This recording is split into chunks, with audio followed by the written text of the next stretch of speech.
Hi, students. Mr. Kinsick here. I just wanted to give you a little bit of an introduction to some of the procedures of personal finance.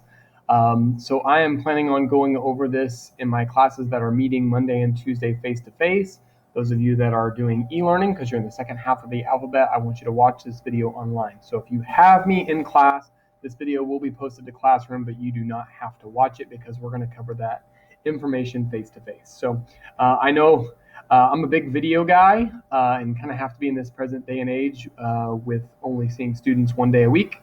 So I'm hoping I'm not bombarding you with too many things at the start of the year here.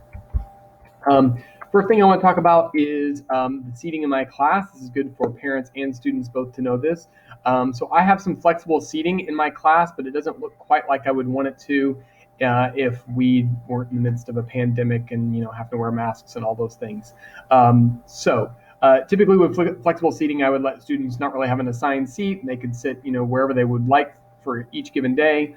But I really can't do that. I have to have assigned seats, and I have to keep students 6 feet apart, or try my best to keep them as far away that gap as much as possible. So we will have assigned seats. We're going to establish those on day one. So students that have me on Monday, Tuesday will do that. Students that have me Thursday, Friday will do it then. We'll readjust if we're able to meet back as an entire class later on. But we know for this first 9 weeks, the way it's going to be. You can see in this picture here, this is a picture of the back of my classroom. This is the way it is right now. I've got a bunch of yoga balls. I have some stationary stools and some stools that are on rollers. And then I also have some wobble cushions. I have regular chairs, and then I have traditional desks. And I'm going to let students choose where they would like to sit. You're going to find a desk that has a sticky note on it. So if you're a Thursday, Friday student, just remember that whenever you come in, there's going to be some sticky notes, and you're going to have to sit at one of those desks. There won't always be a chair at every single desk, and that's because I'm leaving it up to you to get what you want and to move it over there. Everything's going to get disinfected at the end of each period. So when you come in, everything should be ready to go and clean for you to sit at. And at the end of class, we'll disinfect for the next group. So I got all of this furniture through a Donor's Choose in the spring. And, it was expensive, about $600 worth of stuff. So I want it to stay nice. I'm a little bit worried about the yoga balls, that they may, get some wear and tear on them since they're inflated. And I do have more of them. I think my tables are a little bit high, so we may not use as many of those as I'd like to. But it's a privilege. And if I see a student can't really handle sitting in those flexible seating options, I will have to choose the type of seat for them. So I don't think it'll come to that, but just so you know, my room looks a little bit different. And so each day you're going to kind of start the day by getting the type of seat that you want to sit in. But like I said, everything should be disinfected. I will disinfect only the things that are sat in the previous period. So everything should be kind of good to go. All right. As far as class rules, I don't have a whole lot. I borrowed this first statement here from EPS. They use this: do the right thing, treat people right. I think if we're always doing those things, that's just not only in our words that we say, and respecting other people's opinion and letting them share, but it's also just like keeping your mask on, and doing those things that are necessary in the way we're living right now, doing the right thing. So, we're not going to be weird about those things, but they are a reality, and so we need to make sure we're doing that. I don't have a policy. Students can get up and sharpen their pencil as they need to, or get a tissue, or use hand sanitizer. But I just try to take care of those things, right before class starts, if possible. We're not using lockers this year, so students are basically going from one class to the other. So when they get there, they can go ahead and take care of all those things. You need to bring a charged Chromebook. There will be some modules that we're doing, maybe even in class, and so you got to have a Chromebook that's charged up and ready to go. Especially, I won't be seeing some of my personal finance kids until the end of the day. So having those charged 100% at the start of the day means they'll have battery left whenever I see them. Having a pencil to write with, paper, a notebook, a folder to put any papers in are always good things to have on you. And that really should be about everything for materials. One thing that's interesting, and I'm sure you've heard it by this point now, but there will be scheduled bathroom breaks. So there's not going to be passes out in the middle of class to go to the restroom. We'll have a scheduled time. sometime during the class period, staggered for every teacher. We'll go, it's about 4 minutes, go down, and we're asking every student to at least wash their hands. They don't have to go to the bathroom. That way we just kind of continue to keep, free of germs. If you're not feeling well, we'll have you go to the nurse, just as always. Those are serious things. So obviously, if any kind of sign of sickness, we're really on high alert for those things. So make sure you're letting me know. Phones are kind of interesting. Phones can be in class now. I think I heard earlier today that phones can be out at lunchtime in our classrooms, whoever you're eating lunch with. And I know sometimes they're going to go off because we forget to silence them. Just try to remember to do that. If you're on your phone without permission, then that's going to be a problem. I know this is going to take a little bit getting used to. I'm kind of actually glad that phones are kind of now coming back into class. Sometimes we might occasionally use them on day one. We'll let you sign up for Remind if you haven't done that yet. But just they need to be silenced and put away while you're in class. The schedule, I'm sure a lot of teachers have gone over this by now and you've heard a lot of times, but just so you know, like the way I would think about this is that you have 3 days of school per week for personal finance. If you see me on Monday, your other day will be Thursday. If you see me on Tuesday, your other day will be Friday, and then vice versa as well. So that's 2 of your days. One of those days is face-to-face. One of those days is is online e-learning, and then Wednesday is an e-learning day for everybody. And I'll talk about what a Wednesday is going to look like here in a little bit, but that's kind of the layout. So 1 day with me, and then kind of 2 days not with me. So like my Monday students, come Tuesday, they don't have anything to do for me because personal finance doesn't meet that day.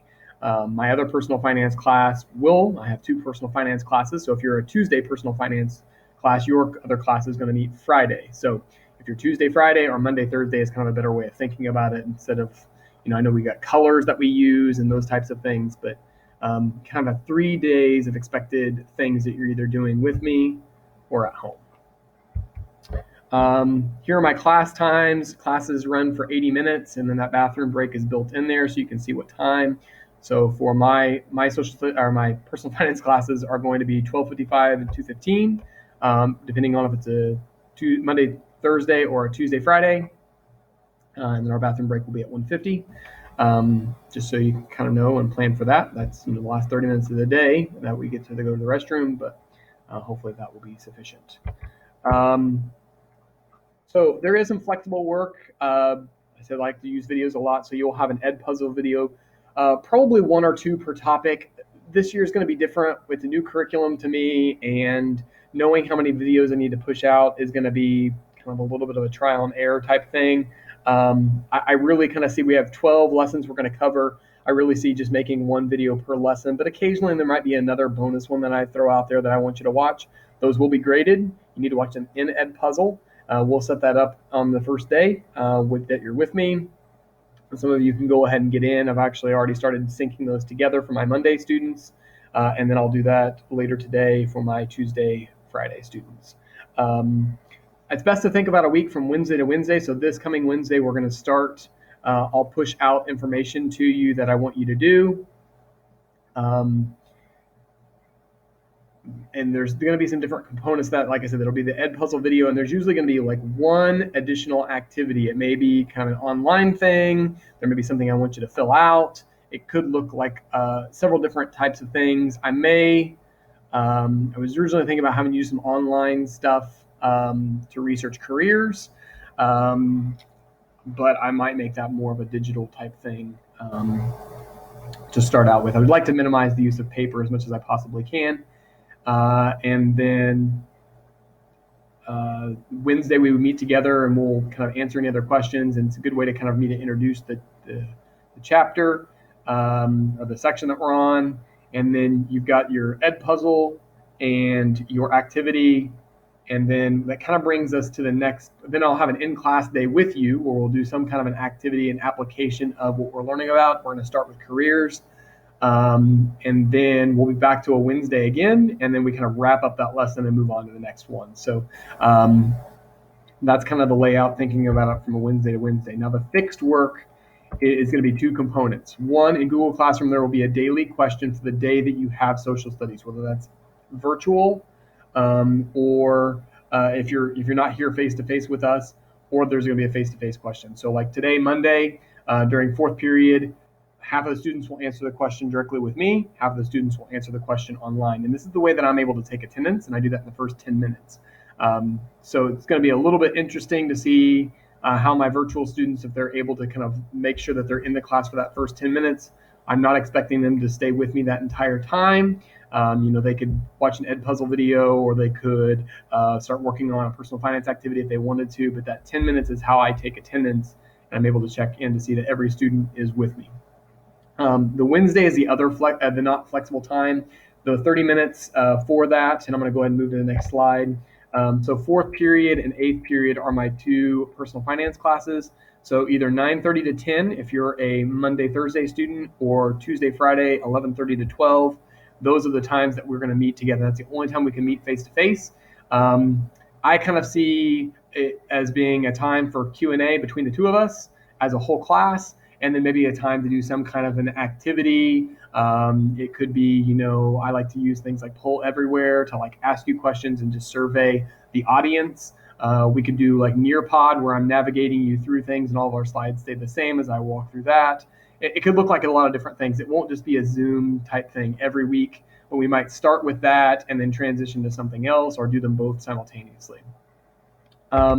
This is kind of the last slide, and then I'm going to kind of wrap this up. I've had some questions. I know probably about 80% of my students are repeating personal finance. And I know that's a little bit like, hey, why am I right back in the same class? And, I think as part of that's like numbers. We just had to have places for students to go. But I am super passionate about personal finance. It's one of my favorite classes that I teach because it's so real life. Someone may say I'm never going to use algebra in real life, but we all do these things. We all have to think about what our career is going to be. We all have to pay taxes. We all have to, think about how we're going to spend money. So some of this is going to be a repeat, but the fact that we're using a new curriculum should make it, I think, different enough. Careers and job opportunities weren't something that I emphasized a whole lot last year in teaching personal finance, but that's where we're going to kind of start the year. And then I think we kind of end the year by talking about taxes. And that may have been something with my students in the spring. We didn't really talk, or in the fall, we didn't talk about it much, but the spring we did. So there's a week kind of set up about taxes. So I think it's going to be different enough. I mean, obviously we're talking about money, so there's an overlap. We're going to hear some of those same terms.